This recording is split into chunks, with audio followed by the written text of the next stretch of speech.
दिसंबर 2007 केरल के एक छोटे से कस्बे में अजीब सी हलचल मची हुई थी। एक बैंक जो इमारत की पहली मंजिल पर थी, उसके ठीक नीचे था एक रेस्टोरेंट जिसे हाल ही में किराए पर लिया गया था। रात के सन्नाटे में 3 लोग इस रेस्टोरेंट में दबे पांव घुसते हैं। ना कोई आवाज, ना कोई खुसर फुसर और ना ही कोई दस्तक। तीनों धीमे कदमों से रेस्टोरेंट में घुसे और छत के कोने में छेनी और हथौड़ा चलाने लगे। कुछ ही मिनट के अंदर उस जगह पर एक बड़ा सा होल हो गया जिसमें से एक इंसान आर पार आराम से जा सकता था। तीनों हॉल को देखकर खुश हुए। एक ने टॉर्च चलाई और ऊपर देखा, कोई अलार्म या सेंसर तो नहीं है। रास्ता साफ देख तीनों एक रस्सी की मदद से उसी होल से होते हुए उस बैंक में घुस गए। और फिर जो हुआ उसे आज भी इतिहास के पन्नों में सबसे रहस्यमयी और चतुराई से अंजाम दी गई घटनाओं में काउंट किया जाता है, जहां ना बंदूक चली, ना किसी को धमकाया गया, ना कोई हथियार उठाया गया, पर फिर भी इतिहास की सबसे बड़ी चोरियों में से एक को अंजाम दिया गया, जिसे भारत की सबसे बड़ी डकैतियों में से एक कहा जाता है। मगर ये लुटेरे थे कौन? क्या ये सिर्फ एक ही रात में तैयार किया गया प्लान था, या इसकी प्लानिंग महीनों पहले से चल रही थी? क्या ये लुटेरे कभी पकड़े गए? कौन था इस चोरी का दूसरा मास्टरमाइंड, जिसे एक चोरी इतनी भारी पड़ी कि उसका परिवार, भविष्य, सब कुछ बर्बाद हो गया? क्या हुआ था उसके साथ, और क्यों इस केस ने केरल पुलिस का नाम पूरे देश में चर्चा में ला दिया? इन सभी सवालों के जवाब मिलेंगे। बस वीडियो में लास्ट तक बने रहिए, और चैनल को सब्सक्राइब नहीं किया है तो फौरन कर लीजिए। इस रॉबरी को समझने के लिए हमें जाना होगा केरल के मलप्पुरम जिले में, जहां एक छोटा सा कस्बा है चेलेम्ब्रा। ये जगह वैसे तो बहुत आम है, लेकिन 30 दिसंबर 2007 में हुई एक घटना इसे भारत भर में प्रसिद्ध कर चुकी है। तब चेलेम्ब्रा आज के मुकाबले कहीं अधिक शांत था। ना कोई महानगर जैसी भीड़, ना ऊंची बिल्डिंग्स और ना 24 घंटे दौड़ने वाला बिजनेस। तब चेलेम्ब्रा मेनली लोकल स्मॉल बिजनेसेस और आसपास के ग्रामीण इलाकों से जुड़े लोगों पर डिपेंड हुआ करता था। इसी कस्बे में स्थित थी साउथ मालाबार ग्रामीण बैंक की एक ब्रांच। ये कोई बहुत बड़ी बैंक या नेशनल मुख्यालय नहीं था, लेकिन बैंक के पास भरपूर मात्रा में सोना था। दरअसल उस वक्त केरल में बैंकों द्वारा गोल्ड लोन देकर आम लोगों की हेल्प करना आम बात हो गई थी। व्यवसाय शुरू करना हो, घर की फाइनेंशियल स्थिति को काबू में लाना हो, खेती में इन्वेस्ट करना हो या बच्चों की पढ़ाई पर खर्च करना हो, लोग अपनी हर प्रॉब्लम को सॉल्व करने के लिए गोल्ड लोन ले लिया करते थे। इसलिए चेलेम्ब्रा बैंक के पास भी गोल्ड लोन के एवज में बहुत सारा सोना जमा हो चुका था। बैंक बिल्डिंग की पहली मंजिल पर था। नीचे की मंजिल पर एक रेस्टोरेंट था, और इसकी ये बनावट आगे चलकर रॉबरी में बहुत महत्वपूर्ण कड़ी बनी। दरअसल जब भी रॉबरी होती है, स्पेशली किसी बैंक को लूटा जाता है, तो 2 तरह से लूटा जाता है। पहला तो हथियार लेकर गुंडे बैंक में दाखिल होते हैं, गार्ड और बाकी कर्मचारियों, ग्राहकों को डराते हैं और पैसा, सोना सब कुछ लेकर फरार हो जाते हैं। या फिर बैंक के सिक्योरिटी सिस्टम को डीएक्टिवेट करते हैं और फिर रात के सन्नाटे में चोरी करते हैं। मगर चेलेम्ब्रा के केस में ये दोनों ही तरीके नहीं आजमाए गए थे, बल्कि यहाँ तो बिल्डिंग को आधार बनाकर बैंक को लूटा गया था। इस पूरी चोरी के मास्टरमाइंड की बात करें तो वो था जोसेफ उर्फ जैसन। इसे कोई आम या साधारण इंसान समझने की गलती तो कभी मत कीजिएगा, क्योंकि जोसेफ गिरगिट की तरह रंग बदलने वाला शातिर अपराधी था, जो घर में कुछ था और बाहर कुछ और। उसके कई नाम थे और कई पहचान। जोसेफ असल में एक शातिर चोर था, जिसने अपनी लाइफ से जुड़े लोगों के लिए अपना अलग अलग रूप तैयार किया था। जैसे पत्नी के लिए वो था जैसन, उसकी पत्नी का नाम था अनीता, और अपनी पत्नी के अलावा उसके घर वालों से भी जोसेफ ने अपनी पहचान पूरी तरह से छिपा रखी थी। यही नहीं, मैरिज सर्टिफिकेट पर भी उसने अपना नाम जैसन लिखवाया और पत्नी का सरनेम अपनाकर खुद को जैसन एंटनी बना लिया। इस तरह वो पत्नी और ससुराल वालों की नज़र में महान भी बन गया और उसकी असली पहचान भी छुपी रह गई। परिवार के अलावा बिल्डिंग के मालिक के लिए वो था बाबू, और क्राइम की दुनिया में लोग उसे जोसेफ या जोमोन के नाम से जानते थे। और उसके कई पुराने आपराधिक रिकॉर्ड हैं जहां उसका नाम जोमोन या जोसेफ है। जोसेफ का असली काम था चोरी, हेरा फेरी और धोखाधड़ी, लेकिन परिवार के सामने वो हमेशा एक सीधा साधा बिजनेसमैन बनकर रहता था, जो अलग अलग बिजनेसेस में इन्वेस्ट करता है। कई बार तो प्रॉपर्टी डीलिंग के नाम पर वो हफ्तों तक घर से गायब रहता। परिवार को लगता कि बेटा काम करने गया है, जबकि वो असल में चोरी या हेरा फेरी के बाद पुलिस की नज़रों से छुप रहा होता था। बात करें कि जोसेफ इस क्राइम की दुनिया में आया ही क्यों, तो आप सभी जानते हैं कि इंसान की लालसा और ज्यादा की भूख अक्सर उसे गलत रास्तों पर धकेल देती है और उसे कुछ समझ ही नहीं आता। कुछ ऐसा ही हुआ जोसेफ के साथ। बचपन से ही उसने गरीबी देखी थी, इसलिए उसे अब ज्यादा पैसों का लालच था। वो एक लैविश लाइफ चाहता था जिसमें हर जरूरत पूरा करने के लिए पैसा हो, और मेहनत मजदूरी या छोटे मोटे बिजनेस से ये चीजें पूरी नहीं हो सकती थीं। मगर जोसेफ को चाहिए थी महंगी गाड़ियां, महंगे होटलों में स्टे, महंगी घड़ियां, ब्रांडेड कपड़े और हाई फाई लाइफस्टाइल, जिसे मेंटेन करने के लिए उसने इतना कर्ज लिया कि वो कर्ज तले दब गया। अब एक तरफ कर्जदार थे, दूसरी तरफ परिवार, और तीसरी तरफ लग्जूरियस लाइफस्टाइल जिसके बिना वो रह नहीं पा रहा था। इसलिए उसने फैसला किया कि अब छोटे मोटे हाथ नहीं मारेगा, बल्कि कुछ ऐसा करेगा कि रातों रात भारत का सबसे अमीर आदमी बन जाएगा। और बस यहीं से शुरुआत हुई चेलेम्ब्रा बैंक डकैती की, और उसे मोटिवेट करने का काम किया एक फिल्म ने। जी हाँ, फिल्म थी धूम, जो 2004 की एक ब्लॉकबस्टर मूवी है जिसने आते ही फैंस के दिलों पर जादू कर दिया था। अगर आपने ये मूवी देखी है तो आप जानते होंगे कि इसकी कहानी क्या है। अगर आपने मूवी नहीं देखी है तो इस कहानी का प्लॉट समझ लेना बहुत ज़रूरी है, ताकि हम अपनी कहानी का प्लॉट और कॉन्सेप्ट अच्छी तरह से समझ जाएं। तो धूम बेसिकली एक चोर के इर्द गिर्द घूमने वाली मूवी है, और चोर हैं जॉन अब्राहम, जिनका कैरेक्टर नेम है कबीर। फिल्म में कबीर का गैंग नए साल के जश्न के शोर शराबे के बीच बैंक के नीचे से फर्श काटकर लॉकर रूम में घुसता है और कामयाब चोरी को अंजाम देता है। बस इसी कॉन्सेप्ट को देखकर जोसेफ ने सोचा कि अगर ये फिल्म में मुमकिन है तो फिर रियल लाइफ में क्यों नहीं। उसने ठान लिया कि वो भी इसी तरह से किसी बैंक को लूटेगा और रातों रात अमीर बनने का अपना सपना ज़रूर पूरा करेगा। मगर इसके लिए उसे ज़रूरत थी एक ऐसी बैंक की जो ग्राउंड फ्लोर पर ना हो बल्कि पहली मंजिल पर हो, ताकि उस तक पहुंचने के लिए निचली मंजिल से छेद बनाकर पहुंचा जा सके। इसलिए उसने केरल के कई बैंकों के चक्कर लगाए।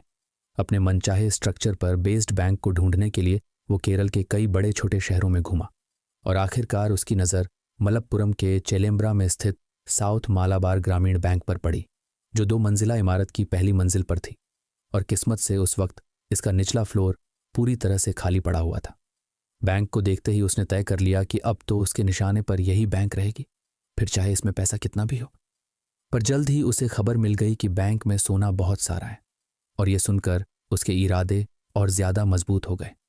मगर उसने सीधे से चोरी को अंजाम नहीं दिया, बल्कि बैंक को लूटने के लिए एक लंबी चौड़ी प्लानिंग की, जिसमें उसे लगभग 1 साल का वक्त लगा। इसके लिए उसने सबसे पहले तो बैंक का शेड्यूल और सुरक्षा को समझने की कोशिश की, जिसके लिए उसने बैंक का मामूली ग्राहक बनकर कई बार बैंक में एंट्री की। कभी अकाउंट ओपनिंग का फॉर्म लेने के लिए, कभी अकाउंट की जानकारी लेने के लिए, तो कभी गोल्ड लोन के बहाने से वो कई बार बैंक के अंदर घुसा, और हर बार में उसने एक एक चीज़ को अपनी नज़र में भर लिया, जैसे कौन सा कर्मचारी कहाँ बैठता है, गार्ड की एग्जैक्ट पोजीशन क्या है, और किस वक्त ज़्यादा भीड़ रहती है। इसके अलावा नाइट में कितने गार्ड होते हैं और कौन सा गार्ड कब पहरा देता है। इन सभी सवालों के जवाब जानने जब जोसेफ ग्राउंड पर उतरा तो उसे चोरी करना और भी आसान लगने लगा, क्योंकि बैंक का सिक्योरिटी सिस्टम उसने जितना सोचा था उससे कई गुना कमज़ोर निकला। दरअसल बैंक में कोई भी सीसीटीवी कैमरा या मोशन सेंसर नहीं लगा हुआ था, जिस वजह से कैमरों में कैप्चर होने का डर पूरी तरह से खत्म हो गया। इसके अलावा दिन में गार्ड ज़रूर था, मगर नाइट में कोई परमानेंट गार्ड ड्यूटी पर तैनात नहीं था, जिस वजह से जोसेफ का काम और ज़्यादा आसान हो गया। दरअसल उस वक्त केरल ही नहीं, भारत के ज़्यादातर बैंकों को चोरी का खौफ नहीं था, क्योंकि इससे पहले इस लेवल की डकैती 1987 में हुई थी। 12 फरवरी 1987 की बात है, जब पंजाब के लुधियाना में मिलरगंज स्थित पंजाब नेशनल बैंक की ब्रांच को रॉबर्स ने निशाना बनाया। इस घटना में 12 से 15 लुटेरे थे, जो पुलिस की वर्दी में पहुंचे और आधुनिक हथियारों का डर दिखाकर बिना गोली चलाए बैंक के लॉकर को खाली करके निकल गए और करीब 5 करोड़ 70 लाख रुपए साफ कर दिए। इस रॉबरी के बाद बैंकों ने सतर्कता बढ़ाई, मगर धीरे धीरे लूट की ये वारदात पुरानी हो गई और बैंकों ने सतर्कता कम कर दी।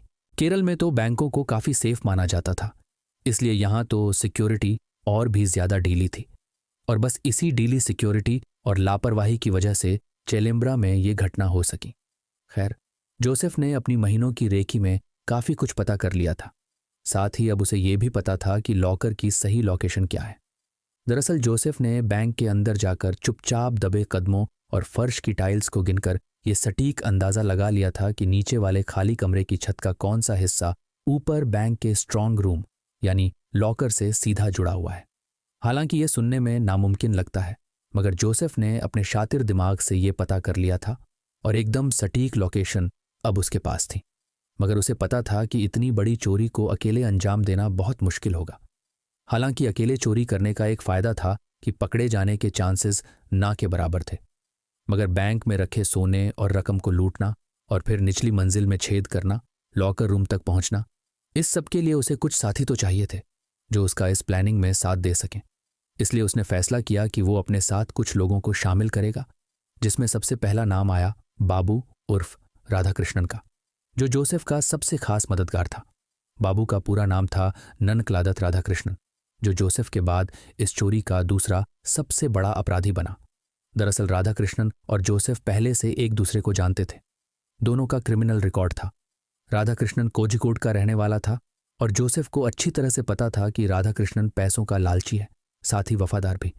इसलिए उसने राधाकृष्णन को करोड़ों रुपयों का लालच दिया और वो इतना इंस्पायर हुआ कि झट से जोसेफ के साथ हो लिया। उसने अपनी पत्नी कनकेश्वरी को भी इस लूट का हिस्सा बना लिया। हालांकि कनकेश्वरी चोरी में इनका साथ नहीं देने वाली थी, बल्कि वो लूट का माल छुपाने में इनकी मदद करने वाली थी। कनकेश्वरी भी अपने पति की तरह पैसों की लालची थी, हालांकि उससे कम थी। मगर जब राधाकृष्णन ने उसे लाखों करोड़ों रुपये की बात बताई तो वो भी उसके साथ मिल गई। इस तरह अब ये कुल 3 लोग हो चुके थे और अब बारी थी चौथे सदस्य की। ये चौथा सदस्य था शिबू, जबकि उसका असली कानूनी नाम कड़ाइल शिबू उर्फ राकेश था और वो मुख्य रूप से केरल के त्रिशूर जिले के औल्लोर का रहने वाला था। डकैती के समय उसकी उम्र करीबन 26 से 27 साल थी और बाय प्रोफेशन शिबू भी कोई सीधा साध इंसान नहीं था, बल्कि पहले से ही चोरी चकारी और छोटे मोटे अपराधों में शामिल था। इसलिए जोसेफ से उसकी मुलाकात एक लूट के बाद जेल की सजा काटने के दौरान हुई थी, जहां दोनों के बीच हल्की फुल्की बातचीत के बाद अच्छी दोस्ती हो गई। वो कहते हैं ना, चोर चोर मौसेरे भाई। बिल्कुल इसी कहावत की तरह जोसेफ और शिबू भी काफी अच्छे दोस्त बन गए। जेल में अक्सर जोसेफ शिबू के सामने एक बड़ी लूट की बातें किया करता था। वो अक्सर कहता था कि एक दिन इतना बड़ा हाथ मारूंगा कि फिर जिंदगी भर कुछ करने की जरूरत नहीं पड़ेगी। शिबू इस पर कोई जवाब नहीं देता था, मगर जोसेफ को इतना समझ आ गया था कि शिबू के अंदर हिम्मत भरपूर है और वो थोड़ी बहुत इंजीनियरिंग भी कर लेता है। मतलब अगर कभी वो शिबू के साथ मिलकर काम करता है और कहीं खुदाई का काम आता है तो शिबू ड्रिलिंग, कटिंग, इस तरह के काम संभाल सकता था। इसलिए रिहाई के बाद भी जोसेफ ने शिबू से कांटेक्ट बनाए रखा और जब चेलेम्ब्रा में बैंक लूटने की बारी आई तो उसे इस रॉबरी में अपने साथ मिला लिया। अब क्योंकि शिबू एक शातिर अपराधी था और बेहद कम उम्र में बहुत बड़ी रकम हासिल करना चाहता था ताकि वो भी ऐशो आराम की जिंदगी जी सके, तो जब जोसेफ ने उसे धूम फिल्म स्टाइल में बैंक के नीचे से फर्श काटकर करोड़ों का सोना निकालने की फुल प्रूफ प्लानिंग बताई तो शिबू तुरंत मान गया और फिर जोसेफ ने उसे अपने साथ बैंक की रेकी करने के लिए मलप्पुरम भी बुलाया। और इस तरह अब इस प्लान में 4 लोग शामिल हो चुके थे और अब बारी थी प्लानिंग के पहले पार्ट को पूरा करने की, यानी बैंक के नीचे जो फ्लोर था उसे किराए पर लेने की। जी हाँ, चोरों ने सबसे पहले तो उस निचले फ्लोर को किराए पर लिया और बहाना दिया कि वो यहाँ एक रेस्टोरेंट खोलना चाहते हैं और इसके बदले में चारों ने मिलकर 50,000 रुपये का एडवांस भी दे दिया। सब कुछ कानूनी और सामान्य दिखाई दिया, मगर किसी को अंदाजा नहीं था कि यहाँ रेस्टोरेंट नहीं खुल रहा है बल्कि चोरी का नया अड्डा खुल रहा है। खैर, कुछ दिनों तक रेस्टोरेंट को सही तरह से चलाया जाता है। ऊपर बैंक से भी अब उसमें ग्राहक लंच और स्नैक्स एंजॉय करने आने लगते हैं। बाहर से भी लोग आने शुरू हो गए थे, मगर तभी जोसेफ ने अपने प्लान के अगले स्टेप को पूरा किया और रेस्टोरेंट को बंद करके बाहर बोर्ड लगा दिया, रेनोवेशन अंडर प्रोग्रेस। साथ ही लिखा गया, रेस्टोरेंट कुछ दिनों बाद खुलेगा। असल में अब ये शातिर अंदर ही अंदर छत के उस हिस्से में छेद करने वाले थे जहां से लॉकर रूम में घुसकर चोरी करनी थी, मगर क्योंकि हॉल में खिड़कियां थीं, ऐसे में खुदाई करते हुए बाहर से कोई भी आसानी से देख सकता था। इसलिए हर खिड़की, दरवाजे को अखबार से अच्छी तरह से ढक दिया गया।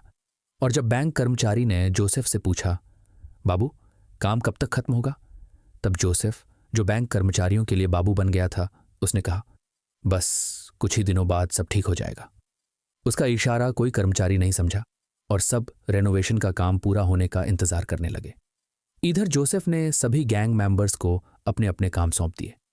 जैसे शिबू काफी हिम्मती, मजबूत और फिजिकली फिट बंदा था, जो टेक्निकली थोड़ी नॉलेज और ताकत भी रखता था, इसलिए उसे टेक्निकल और थोड़े टफ काम ही सौंपे गए। क्योंकि बैंक का फर्श, यानी उस बिल्डिंग का जिसमें बैंक और इनका नकली रेस्टोरेंट था, उसका फर्श करीबन 8 इंच मोटी कंक्रीट से बना हुआ था, जिसे तोड़ना जोसेफ और राधाकृष्णन दोनों के लिए ही काफ़ी मुश्किल था। इसे तोड़ने के लिए किसी जवान और फिजिकली फिट इंसान की ज़रूरत थी, जिसे मशीनों की समझ हो और जो औजार चलाते हुए ज़्यादा थके भी ना। इसलिए ये काम सौंपा जाता है शिबू को, जिसने ड्रिलिंग मशीनें, मार्बल कटर और छेनी हथौड़ी के अलावा भी कई हथियारों की जुगाड़ की और फिर अपने काम पर लग गया। सिर्फ यही नहीं, शिबू को इसके अलावा भी एक ज़रूरी काम सौंपा गया, जो मेन रॉबरी वाले दिन ही होना था। दरअसल कंक्रीट की दीवार तोड़ने के अलावा भी डकैती की रात बैंक के लॉकर रूम में घुसने के बाद इनके सामने सबसे बड़ा टास्क आने वाला था, क्योंकि लॉकर को लोहे की मजबूत ग्रिल्ड से ढका हुआ था, जिसे हटाने का काम भी शिबू को सौंपा गया। हालांकि जोसेफ और राधाकृष्णन उसकी मदद करने वाले थे, मगर यहाँ असली काम था शिबू का, और वो भी इस टास्क के लिए पूरी तरह से तैयार था। पर यहाँ भी एक प्रॉब्लम थी। दरअसल लॉकर रूम में अलार्म सेट था।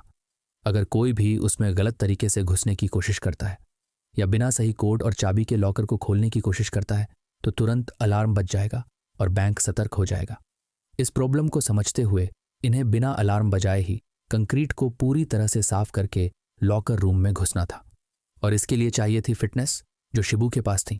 वहीं राधाकृष्णन का मुख्य काम था लॉजिस्टिक्स संभालना, यानी कंक्रीट काटने के औजारों को बड़ी चतुराई और सावधानी से बाजार से खरीदना और बैंक के नीचे चल रहे दिखावे के रेस्टोरेंट की सुरक्षा देखना। ये काम राधाकृष्णन का था। साथ ही वो शिबू की जमीन काटने में मदद भी किया करता था। वहीं कनकेश्वरी को ग्राउंड ऑपरेशन से बिल्कुल दूर रखा गया था, मगर उसकी भूमिका सबसे महत्वपूर्ण थी। उसे खजाने की रखवाली करनी थी, क्योंकि जोसेफ जानता था कि डकैती के तुरंत बाद भारी मात्रा में चोरी किए गए सोने को बाजार में बेचा नहीं जा सकता। अगर ऐसा करते हैं तो पकड़े जाएंगे। इसलिए कनकेश्वरी का काम डकैती के बाद लूट के सारे सोने और नकदी को कोझिकोड और त्रिशूर में सुरक्षित ठिकानों पर छुपा कर रखना था। इस तरह काम भी सबके बीच में बांट दिया गया। अब बारी थी छत को काटने की। यहाँ एक बात तो माननी पड़ेगी कि सभी ने एक साथ मिलकर इनका धैर्य दिखाया कि काम आसान तो हुआ ही, साथ ही किसी को कानों कान भनक नहीं लगी कि इनका मकसद क्या चल रहा है।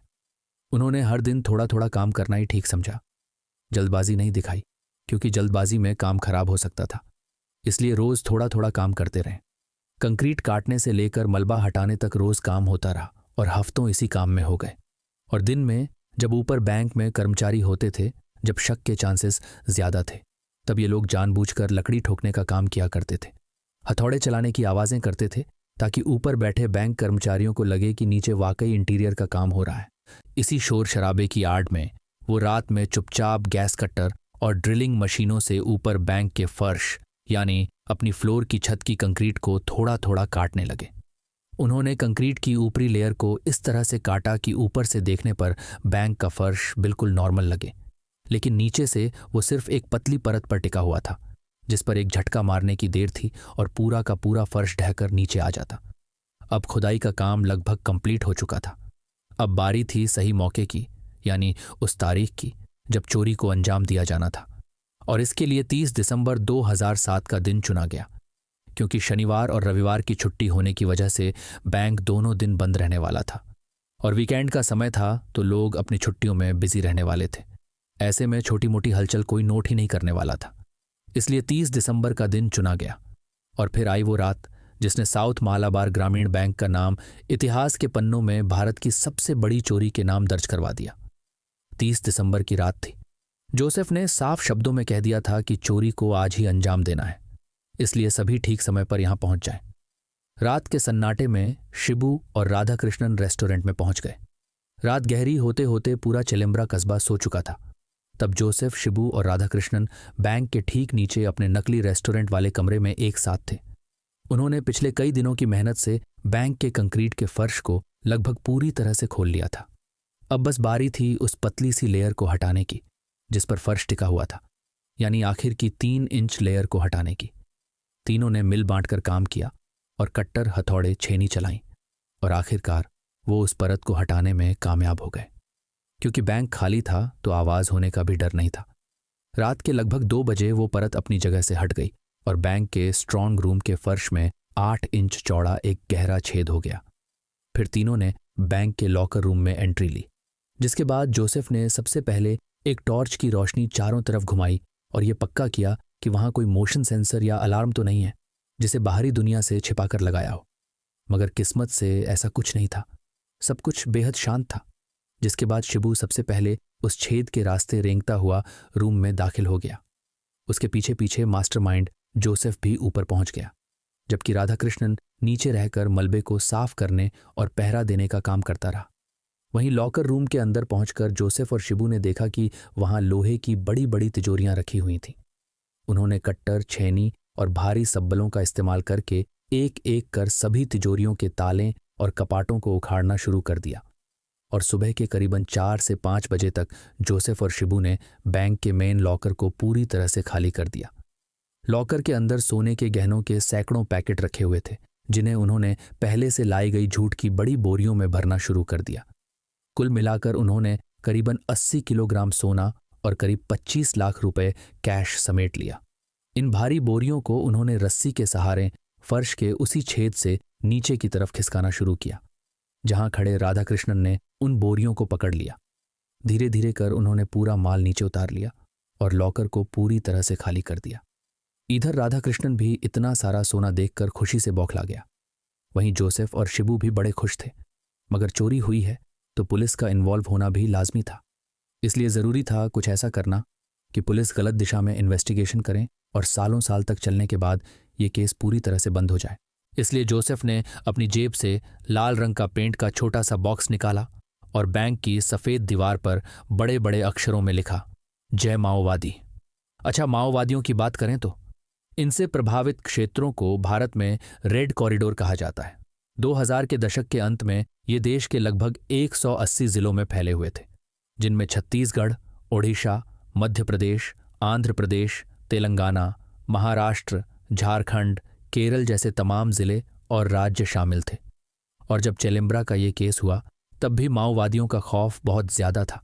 ऐसे में जोसेफ ने सोचा कि दीवार पर लिखे जय माओवादी को पुलिस जब पढ़ेगी तो उनका पहला शक माओवादियों पर ही जाएगा। इसके बाद वो सभी उसी रस्सी के सहारे वापस अपने कमरे में उतरते हैं। सारे सामान को कार की डिग्गियों में रख दिया गया और खुदाई में इस्तेमाल हुए औजार जैसे कट्टर, ड्रिलिंग मशीन, इन सभी को वहीं पर छोड़ दिया गया। यहां तक कि कंक्रीट का मलबा भी वहीं छोड़ दिया गया। इसके बाद जोसेफ ने ठंडे दिमाग से काम लेते हुए रेस्टोरेंट वाले कमरे का मेन शटर बाहर से बड़े लॉक से बंद कर दिया, ताकि बाहर से आने जाने वाले किसी भी इंसान या मकान मालिक को ये लगे कि वो कहीं बाहर गए हैं और किसी को कोई शक ना हो। इसके बाद वो मलप्पुरम से कोझिकोड की तरफ हाईवे पर अपनी कार से रफू चक्कर हो गए, जबकि अगले दिन यानी सोमवार 31 दिसंबर 2007 की सुबह बैंक के कर्मचारी अपने नॉर्मल रूटीन और आम दिनों की तरह बैंक में एंट्री लेते हैं। बाहर से सब कुछ नॉर्मल नजर आ रहा था। ना कोई ताला टूटा, ना शटर पर किसी तरह की तोड़फोड़ के निशान थे। पहली नज़र में ऐसा लग रहा था जैसे पिछली रात भी बाकी रातों की तरह बिल्कुल नॉर्मल गुजरी होगी। वो बात अलग थी कि कर्मचारियों को खुद अंदाज़ा नहीं था कि अभी उन्हें कितना बड़ा झटका लगने वाला है। सभी अंदर एंट्री लेते हैं और जैसे ही बैंक मैनेजर लॉकर रूम का ताला खोलता है वैसे ही उसके होश उड़ जाते हैं। बाहर बैठे कर्मचारियों ने जब एक एक कर ये नज़ारा देखा तो उनके पैरों तले भी ज़मीन खिसक गई। कमरे के फर्श पर एक बड़ा सा छेद बना हुआ था। लॉकर बुरी तरह से तहस नहस हो गए थे और बड़ी मात्रा में गिरवी रखा सोना और नकदी गायब थी। शुरुआती आंकलन से अंदाज़ा लगाया गया कि 80 किलोग्राम सोना और शायद 25 लाख नकदी चोरी हुई है। उस समय इसकी कीमत करीबन 8 करोड़ रुपए बताई गई थी। कुछ सेकंड तक तो किसी को समझ ही नहीं आया कि उन्होंने क्या देखा है। सब लोग एकदम हैरान थे। फिर बैंक के अधिकारियों ने तुरंत सीनियर ऑफिसर्स और पुलिस को सूचना दी। खबर मिलते ही तत्कालीन जिला प्रमुख एसपी पी विजयन अपनी टीम के साथ मौके पर पहुंच गए और लॉकर रूम का हाल देखकर दंग रह गए। सारा सामान बिखरा पड़ा था। लॉकर टूटे हुए थे और जमीन पर बने उस छेद के अलावा दीवार पर लिखा था जय माओवादी, जिसे देखकर कुछ ऑफिसर्स तो कंफ्यूज हुए और मानने लगे कि ये चोरी माओवादियों ने की है। मगर एसपी विजयन का दिमाग खटका। उन्होंने घटनास्थल का बारीकी से मुआयना किया और कुछ अजीब बातों को नोटिस किया। जैसे माओवादी या नक्सली जब भी कभी इस तरह की घटना को अंजाम देते हैं तो उनका माइंडसेट फिक्स होता है। वो हथियारों के बल पर आएंगे, धड़ाके से अंदर घुसेंगे, लोगों को डराएंगे, धमकाएंगे, जरूरत पड़ी तो एक आध फायर भी करेंगे और कर्मचारियों की नाक के नीचे से पैसे, जेवर चुरा कर ले जाएंगे। साथ ही वो अपनी विचारधारा का प्रचार करने के लिए पर्चे भी छोड़ते हैं या फिर हथियारों का प्रदर्शन करते हैं ताकि लोगों को पता चले कि ये सब माओवादियों ने किया है। मगर यहाँ तो ऐसा कुछ हुआ ही नहीं था। इसके अलावा इस चोरी में अपराधियों ने बैंक के फर्श को कट्टर से काटने के लिए जो पेशेवर तरीका अपनाया था, वो किसी हार्डकोर माओवादी गिरोह का नहीं, बल्कि मंजे हुए चोरों का लग रहा था। क्योंकि माओवादी कभी इस तरह दीवार, छत या फर्श को काटकर पूरी प्लानिंग के साथ किसी घटना को अंजाम नहीं देते। मगर यहाँ देखकर तो साफ लग रहा था कि शातिरों ने महीनों की तैयारी के बाद इस लूट को अंजाम दिया था, और नीचे खुदाई में इस्तेमाल हुआ सारा सामान भी वहीं बिखरा हुआ था। वहीं जब एसपी विजयन ने दीवार पर लिखे जय माओवादी को देखा तो उन्होंने सोचा, ये माओवादियों के प्रचार का तरीका है ही नहीं, ये तो सिर्फ पुलिस की जांच को भटकाने के लिए किया गया है। मतलब यहाँ पुलिस गलत दिशा में भटकी ही नहीं, बल्कि शुरू से ही सही दिशा में इन्वेस्टिगेशन को आगे बढ़ाया। और शायद यही कारण है कि इस लूट का खुलासा महज 56 दिनों में कर दिया गया। पुलिस ने सबसे पहले तो बैंक के नीचे खुले उस रेस्टोरेंट की जांच शुरू की जिसे कुछ ही समय पहले खोला गया था। मकान मालिक से पूछताछ में पता चला कि ये जगह बाबू नाम के एक आदमी ने किराए पर ली थी, जिसने कोझिकोड का एक पता दिया था। जब पुलिस उस पते पर पहुंची तो पता चला कि एड्रेस तो पूरी तरह से नकली था और वहां बाबू नाम का कोई इंसान रहता ही नहीं था। हालांकि दुकान किराए पर लेते समय उस व्यक्ति ने मकान मालिक को एक मोबाइल नंबर भी दिया था, और यही इस केस का पहला और सबसे अहम सुराग साबित हुआ, क्योंकि ये मोबाइल नंबर सही था। वो कहते हैं ना, जल्दबाजी और ओवर कॉन्फिडेंस में आकर इंसान अक्सर बड़ी बड़ी गलतियां करता है। जोसेफ और उसके दोस्तों ने भी यही गलती की। मोबाइल नंबर हाथ लगते ही पुलिस सतर्क हो गई और सबसे पहले इसी की कुंडली निकलवाने में लग गई। सबसे पहले मोबाइल नंबर की कॉल डिटेल्स यानी सीडीआर रिपोर्ट निकाली गई। इसके साथ ही पुलिस ने 29 से 30 दिसंबर की रात को चेलेम्ब्रा मोबाइल टावर की रेंज में एक्टिव रहने वाले हजारों नंबरों का डंप डेटा निकाला और उन्हें आपस में कंपेयर किया। ये काम सुनने में जितना ईजी लग रहा है, असल में उतना ही ज्यादा मुश्किल था, क्योंकि उन 2 दिनों में इस टावर की रेंज में हजारों मोबाइल नंबर्स आए थे और हर नंबर को स्कैन करना, फिर उनमें से सिर्फ उन्हें मैच करना जो उस रात को पर्टिकुलर चोरी की टाइमिंग वाले समय पर वहां एक्टिव थे। ये काम बहुत ही ज्यादा मुश्किल था, लेकिन पी विजयन की टीम ने हार नहीं मानी और एक एक नंबर को स्कैन किया और पता चला कि बाबू का वो नंबर जो उसने मकान मालिक को दिया था वो डकैती के ठीक बाद से ही बंद था, लेकिन बंद होने से पहले उस नंबर से कुछ खास नंबरों पर बातचीत हुई थी। और जब पुलिस ने इन नंबरों को सर्विलांस पर लिया तो उन्हें पता चला कि ये नंबर कोझिकोड के मूडाडी के रहने वाले राधाकृष्णन के नाम पर रजिस्टर्ड थे। मतलब चोरी का पहला किरदार अब पुलिस की नजर में आ चुका था, जबकि राधाकृष्णन अभी भी चोरी के पैसों से ऐश की जिंदगी गुजारने के सपने देख रहा था। उसने सोच लिया था कि इन पैसों से वो अपनी जिंदगी को लैविश बना लेगा, अपना और अपनी पत्नी का हर सपना पूरा करेगा, यहां से कहीं दूर चला जाएगा, गाड़ी लेगा, बंगला लेगा और हर वो शौक पूरा करेगा जो अब तक नहीं कर पाया। वहीं उसकी पत्नी भी सपने बुनने में लगी हुई थी, मगर पुलिस ने इनके हर सपने पर पानी फेरने का इरादा पक्का कर लिया था। राधाकृष्णन का नाम आते ही पुलिस ने उस पर 24 घंटे नजर रखने के लिए अपना एक ऑफिसर तैनात कर दिया। इसी बीच पुलिस के हाथ एक ऐसा सुराग लगा जिसने उन्हें मियाँ बीवी तक सीधे पहुंचा दिया। दरअसल साइबर सेल की मदद से पता चला कि राधाकृष्णन की पत्नी कनकेश्वरी कोझिकोड में ही थी और वो छुपकर एक नए सिम कार्ड से लगातार किसी से बात कर रही थी। पुलिस ने सबसे पहले तो इस सिम कार्ड का पता लगाया और नंबर मिलते ही उसकी कॉल डिटेल्स निकाली और उस कॉल को इंटरसेप्ट किया। बातचीत के लहजे से पुलिस को समझ आ गया कि कनकेश्वरी फोन पर किसी और से नहीं बल्कि अपने पति राधाकृष्णन से ही बात कर रही है और वो दोनों सोने को ठिकाने लगाने की प्लानिंग कर रहे हैं। पुलिस ने बिना वक्त गवाए जाल बिछाया और कनकेश्वरी को हिरासत में ले लिया। कनकेश्वरी के पकड़े जाते ही राधाकृष्णन भी पुलिस के हत्थे चढ़ गया। मतलब अब भारत की सबसे बड़ी रॉबरी के 2 शातिर अपराधी पुलिस के हाथ लग चुके थे, वो भी चंद घंटों बाद ही। राधाकृष्णन को तो यकीन ही नहीं हुआ कि इतने महीनों की प्लानिंग, इतना रिस्क उठाने के बावजूद और कोई सबूत न छोड़ने के बाद भी पुलिस ने उन्हें पकड़ लिया। वहीं कनकेश्वरी बुरी तरह से डर चुकी थी। राधाकृष्णन भी डरा हुआ था। हालांकि उसने अपने डर पर काबू पाते हुए पहले पुलिस को घुमाने की कोशिश की, लेकिन पुलिस भी जानती थी कि पिटाई करने से कोई फायदा नहीं है। सीधा इन्हें सबूत दिखाओ, सच अपने आप बाहर आ जाएगा। और हुआ भी बिल्कुल ऐसा ही। जब पुलिस ने सारे सबूत जो उनके खिलाफ थे उन्हें दिखाए तो दोनों हैरान रह गए और राधाकृष्णन ने पुलिस की कड़ी पूछताछ के सामने अपने घुटने टेक दिए। उसने रट्टू तोते की तरह पूरी प्लानिंग उगल दी, साथ ही अपने साथियों के नाम भी बता दिए। और ये भी बता दिया कि इस रॉबरी का असली मास्टरमाइंड था जोसेफ उर्फ जैसन। उसने शिबू का एड्रेस और उसका ठिकाना भी बता दिया, जिसकी निशानदेही पर पुलिस ने शिबू को भी गिरफ्तार कर लिया। वहीं जोसेफ, जो अभी भी एक आलीशान होटल में बैठा हुआ था, उसे जरा भी अंदाजा नहीं था कि उसकी पूरी प्लानिंग का पर्दाफाश हो चुका है और उसके सभी साथी पकड़े जा चुके हैं। अब बस वही है जिसे पकड़ने के लिए भी पुलिस निकल चुकी है। राधाकृष्णन ने जोसेफ के बारे में बता दिया, जो कोझिकोड के पास एक आलीशान होटल में आराम फरमा रहा था और लूट के पैसों से ऐशो आराम की जिंदगी जी रहा था। और उसने तय कर लिया था कि इन्हीं पैसों से वो एक नया बिजनेस शुरू करेगा। मगर इससे पहले कि उसके सपने पूरे होते और वो अपने पूरे हिस्से को खर्च कर पाता, पुलिस ने होटल में छापा मार दिया और जोसेफ को गिरफ्तार कर लिया गया। उसे पूछताछ की भी जरूरत नहीं पड़ी, क्योंकि जब सभी सबूत और उसके साथियों के सूजे हुए चेहरे उसे दिखाए गए तो जोसेफ ने बिना किसी उल्टी सीधी कहानी के पूरा प्लान बताया। ये भी बताया कि उसे आइडिया धूम फिल्म देखने के बाद आया था। उसके बाद उसने बैंक को देखा, उसे चोरी के लिए चुना और उसके ठीक नीचे एक रेस्टोरेंट के लिए दुकान किराए पर ली और मौका मिलते ही पूरी चोरी को अंजाम दे दिया। कुल मिलाकर अब पुलिस के पास सारे रॉबर्स थे, वो भी 56 दिन के अंदर अंदर। इस केस की सबसे स्पेशल बात रही है रिकवरी। भारत या विदेश के इतिहास में बहुत ही कम चोरियां ऐसी देखने को मिली हैं जहां इतनी बड़ी डकैती के बाद में 100% सामान को बरामद कर लिया गया हो। मगर केरल पुलिस ने अपनी समझदारी और ईमानदारी का परिचय देते हुए इस चोरी में हुए 100% माल की बरामदगी कर ली। मतलब 80 किलोग्राम सोना और पूरी नकदी जोसेफ और उसकी गैंग की निशानदेही पर बरामद कर ली गई।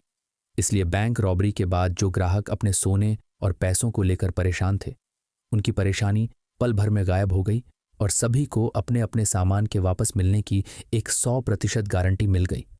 वो बात अलग है कि इस घटना के बाद साउथ मालाबार ग्रामीण बैंक से लोगों का ट्रस्ट हट गया। वहीं पुलिस जल्द से जल्द इस मामले को खत्म करने में लग गई और सुपरफास्ट स्पीड से चार्जशीट कोर्ट में पहुंचा दी गई। विजयन की टीम ने बहुत ही साइंटिफिक और तकनीकी सबूतों जैसे mobile tower dump data, call recording, fingerprints और लूटे गए सोने की रिकवरी कोर्ट के सामने पेश की और अदालत में यह साबित कर दिया कि ये कोई अचानक हुई चोरी नहीं है, बल्कि एक सोची समझी साजिश के तहत हुई चोरी है। मतलब मामला क्रिमिनल कॉन्स्पिरेंसी का था। इसलिए इसे मंजेरी की फास्ट ट्रैक कोर्ट में चलाया गया। 2013 में मंजेरी फास्ट ट्रैक कोर्ट के जज ने इस मामले में ऐतिहासिक फैसला सुनाया और चारों आरोपियों को दोषी करार दिया गया। कोर्ट ने कहा कि चारों आरोपियों ने देश की फाइनेंशियल व्यवस्था और सुरक्षा को चुनौती दी है, इसलिए ये सभी सजा के हकदार हैं। इसके बाद कोर्ट की तरफ से सबसे पहले सजा सुनाई गई लूट के मास्टरमाइंड यानी जोसेफ उर्फ जैसन को, जिसे पूरे 10 साल की जेल और भारी जुर्माने की सजा सुनाई गई। इसके बाद शिबू को कंक्रीट काटने और लॉकर तोड़ने के लिए 10 साल की सजा हुई। बाबू उर्फ राधाकृष्णन, जो जोसेफ का मेन साथी था, उसे भी 10 साल की सजा सुनाई गई। जबकि कनकेश्वरी, जिसे लूट का माल छुपाने और पूरी वारदात की जानकारी होने के बावजूद इसे सपोर्ट करने के बदले 5 साल की सजा सुनाई गई। इस केस को जितनी स्पीड में सुलझाया गया था, वो देखकर केरल पुलिस की जमकर तारीफ हुई। उनकी सूझबूझ ने केरल पुलिस का नाम पूरे देश में ऊंचा कर दिया। इन्वेस्टिगेशन टीम के मेन ऑफिसर पी विजयन को इस शानदार इन्वेस्टिगेशन के लिए देश भर में सराहा गया। इतना ही नहीं, भारतीय पुलिस एकेडमियों में इस केस को युवा पुलिस अफसरों को ट्रेनिंग देने के लिए एक केस स्टडी के रूप में पढ़ाया जाने लगा। जाने माने राइटर अनिर्बान भट्टाचार्य ने इस पर India's money heist the Chelembra bank robbery नाम से किताब भी लिखी है, जो बेहद फेमस है और इसमें केरल पुलिस की जाबाजी को सलाम किया गया है। इस लूट ने पूरे भारत के बैंकिंग सेक्टर, खासकर ग्रामीण और सहकारी बैंकों की सुरक्षा व्यवस्था की पोल खोलकर रख दी थी। इसलिए घटना के तुरंत बाद रिजर्व बैंक और सुरक्षा एजेंसियों के निर्देश पर बैंकों ने अपनी सुरक्षा में कई बड़े बदलाव किए। जैसे फर्श और दीवारों की मजबूती को पहले से ज्यादा सख्त बनाया गया। बैंकों को आदेश दिए गए कि वो मजबूत कंक्रीट की दोहरी लेयर वाले स्ट्रांग रूम बनाएं, जिन्हें नीचे से काटना नामुमकिन हो। बैंक का सबसे जरूरी भाग होता है लॉकर रूम या स्ट्रांग रूम। इसलिए बैंकों को ये आदेश दिए गए कि स्ट्रांग रूम के अंदर ऐसे आधुनिक सेंसर्स लगाए जाएं जो किसी भी तरह की ड्रिलिंग और हथौड़े की थाप या किसी भी तरह के कंपन पर सीधे मुख्य पुलिस स्टेशन और बैंक अधिकारियों के फोन पर अलार्म भेज दें। सभी बैंकों के लिए रात के समय सुरक्षा गार्ड तैनात करना मैंडेटरी कर दिया गया और बैंक के अंदर बाहर 24 घंटे काम करने वाले नाइट विजन सीसीटीवी कैमरे लगाना भी कंपलसरी कर दिया गया। जबकि चेलेम्ब्रा केस की तरह अगर कोई बैंक पहली मंजिल पर चल रही है और ग्राउंड फ्लोर खाली है या वहां पर कुछ और कमर्शियल काम चल रहा है, कमर्शियल स्पेस है, तो इसमें क्या काम हो रहा है, क्या बिजनेस चल रहा है, इसकी समय समय पर ऑडिटिंग और जांच करना भी कंपलसरी कर दिया गया। कुल मिलाकर बैंकों को हर वो सख्त हिदायत दी गई जो उन्हें भविष्य में ऐसी किसी घटना से बचा सकती थी। और आज की डेट में देखें तो बैंकों में सीसीटीवी कैमरे लगे होते हैं, फिर चाहे वो ग्रामीण बैंक ही क्यों ना हो। गार्ड भी 24 घंटे तैनात किए जाते हैं। इसके अलावा लॉकर रूम की सेफ्टी के लिए एक्स्ट्रा एफर्ट किए जाते हैं। बात करें सज़ा मिलने के बाद जोसेफ और उसकी गैंग का क्या हुआ, तो इनकी कहानी भी बड़ी अजीबोगरीब रही। जेल जाने के बाद कहीं ना कहीं चारों की जिंदगी बदल गई, मगर जोसेफ की आपराधिक लत छूटी ही नहीं। वो सज़ा पूरी करने के बाद यानी 10 साल बाद जेल से बाहर आया, मगर उसका क्रिमिनल माइंड अभी भी शांत नहीं था। साल 2017 में वो दोबारा केरल में एक ज्वेलरी शॉप में डकैती डालते हुए रंगे हाथों पकड़ा गया और फिर से जेल में पहुंच गया। हालांकि चेलेम्ब्रा केस से जब वो बाहर आया और जोसेफ को सज़ा हुई तो कोई और नुकसान उसे हुआ हो या ना हुआ हो, लेकिन उसके परिवार का भरोसा उस पर से हमेशा के लिए टूट गया। उसकी पत्नी, ससुराल वाले जो उसे एक नेक, मेहनती और ईमानदार इंसान समझते थे, उनका भ्रम पूरी तरह से टूट गया। मगर फिर भी जोसेफ सुधरा नहीं। वहीं राधा कृष्णन को इस लूट और जेल के बाद सबसे ज्यादा बर्बादी और जिल्लत सहनी पड़ी। उसकी जिंदगी तो किसी फिल्म की सैड स्टोरी बनकर रह गई, जिसमें पहले एडवेंचर हुआ, फिर ट्रेजेडी और फिर एक लव ट्रायंगल।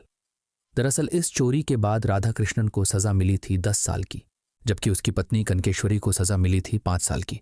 ऐसे में वो राधा कृष्णन से पहले जेल से रिहा हो गई और रिहा होने के बाद उसकी बातचीत शिबू के साथ बढ़ गई। शिबू यानी वही शख्स जो इस गैंग का तीसरा सदस्य था।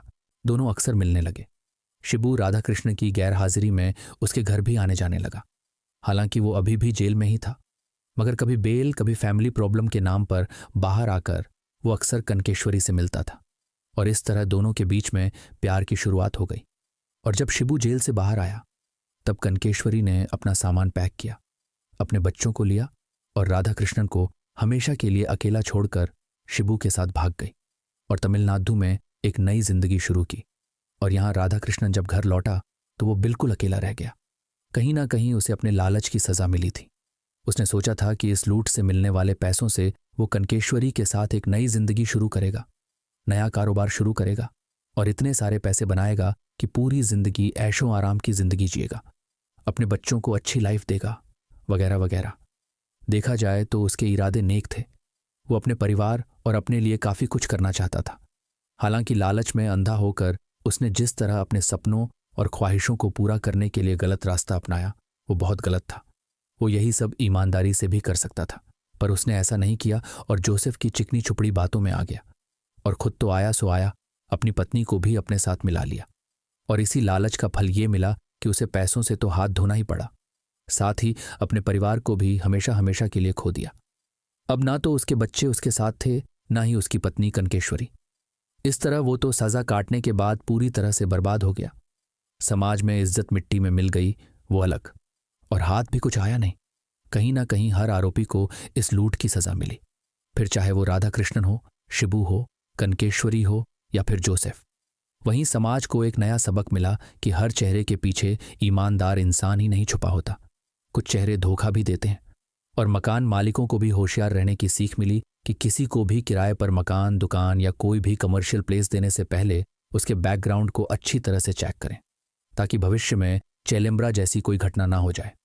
वैसे आपकी इस घटना पर क्या राय है, और Kerala police, specially P Vijayan के लिए आप क्या कहना चाहेंगे?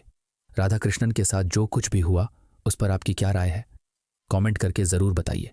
वीडियो पसंद आई हो तो लाइक कीजिए, शेयर कीजिए और चैनल को सब्सक्राइब करके बेल आइकन को प्रेस ज़रूर कर लीजिए। मिलते हैं अगली वीडियो में, तब तक के लिए bye bye and take care.